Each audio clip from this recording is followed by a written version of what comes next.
free from lifestyle. Today we are making a dessert. So this is gluten-free for all of you that need that, and obviously you don't have to make it gluten-free, and I'll give you those options as we go along. This is my lemon meringue pie with a little bit of a twist. It is absolutely delicious, lemony, zingy, fresh. If you love lemon, you are going to adore this one. So if you do like the recipe, I'd love it if you hit the like button below because it helps me out so much. And if you'd like to subscribe to my channel, that would also mean a lot. So let's start cooking and make this absolutely delicious pudding. The first step of making my lemon meringue pie is to crush my biscuits in here. Alternatively, you could actually pop these in a bag and just crush them with a rolling pin, but I've got this, so why not use it? My biscuits are lovely and fine, as you can see. I think this is easier than bashing them with a rolling pin, but up to you which way you do them. Then I've got my butter measured out. You can use a dairy-free option for this. And just needed to mention these are gluten-free, what I'm using. But again, if you're not gluten-free, use a regular digestive for this. You've probably already realised this isn't a traditional lemon meringue pie, but it's a really easy way to make a gluten-free one. So butter is melted, just mixing that last little bit. And then into that, we pop our breadcrumbs? They're not breadcrumbs, biscuit crumbs. Okay, digestives are all in. Let's mix them in that butter. I absolutely adore a biscuit crumb. I think most people do. It's like having a cheesecake, but better this. I think this is gonna be a real family winner. If you like lemon, there's no way you're not gonna enjoy this. And then I've got a tin, which is a springform one, which I have lined. And now we just need to put the biscuits into the bottom. I just wanted to show you that I've actually swapped tins to a bigger one. It was gonna be too thick in here, and obviously too thick, I mean, we all like a biscuit base, but if it's too thick, it's just not good, is it? So rather be honest with you, use your bigger size tin, and that works perfectly. Now for these beautiful lemons, and this is the tricky part. I don't know if it's what I've got, but this is not the best zester, but we're gonna go with it. So I've got 6 lemons. We're going to zest them all in here, and we are also going to juice them all as well. So we're gonna get maximum lemon flavour.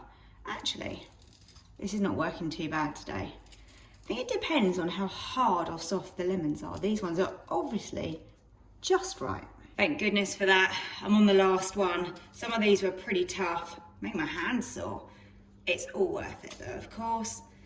This is for a family dinner that I'm doing this evening. So my son is in some basketball matches, and we are all going to watch, which is really lovely. So I need an easy dinner tonight, but when you've got people coming over, you still want to, you know, give them a really nice dinner, don't you?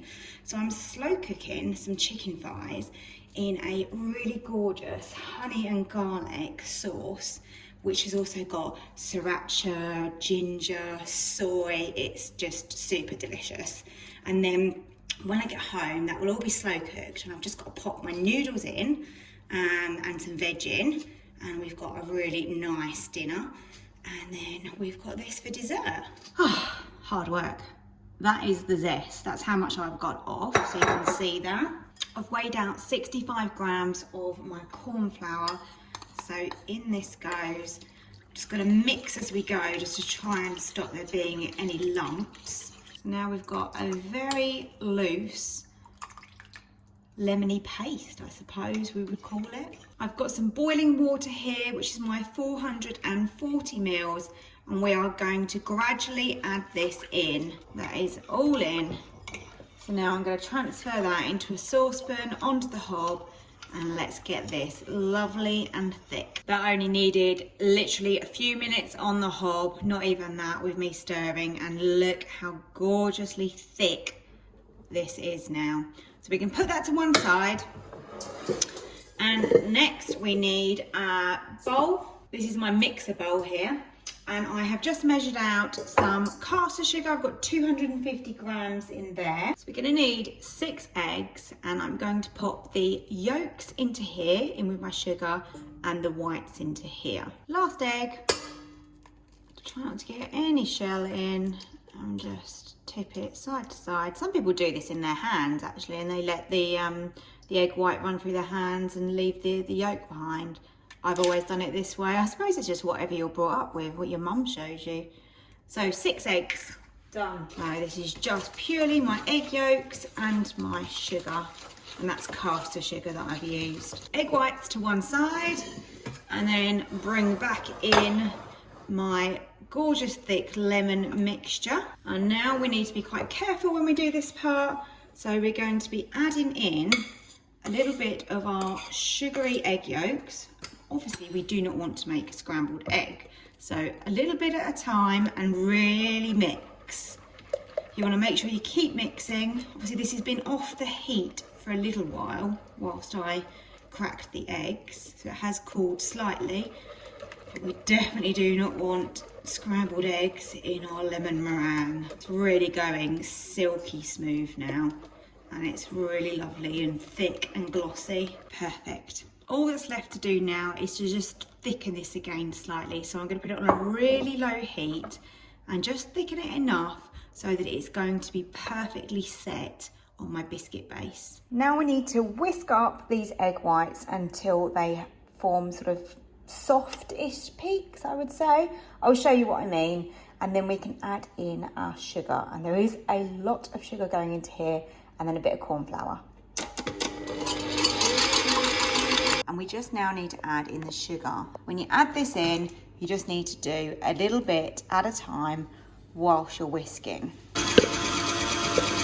It's thickened up and it is glossy now that sugar is in there. Look at that beautiful meringue. Now we just need to add 3 teaspoons of corn flour, which I've got here. So 3 of those. And then one last mix just to mix that in, and you know, you don't need to mix it for any longer than just combining that in. Okay, let's go in the fridge. And here is my base that we chilled earlier, and then we've got the lemon curd filling. So bring that over. I'm going to pop that on a baking sheet, and now we're going to put the meringue on top. Even though this has been in the fridge, it is still slightly warm, but that's fine. I mean, it's going in the oven. It was just really to firm it up a bit more. So you just now spoon this. Oh wow, I absolutely love meringue. Look at this. It is just so cloud-like. This is perfect, exactly as we wanted it. Silky, smooth, be really gentle with it. And now we need to bake that in the oven, and my oven is preheated at 170. The lemon meringue has had 15 minutes. Let's get it out. Here is the moment of truth. Now we can see it properly. Now it's out of the oven, it's crispy. Don't want to dent it too much, whoops. But yeah, this is absolutely stunning. So now we just need to leave that in the tin to completely cool. Don't be tempted to move it now because it will fall apart. The lemon meringue pie went down, an absolute treat. All the family really enjoyed it, which is always a good success. And we've got a little bit of leftovers for in the week as well, which is nice. So I hope you enjoyed this video. And if you did, remember to hit that like button and subscribe to my channel for more recipes. Thank you so much for watching, and I'll see you next time. See ya, bye.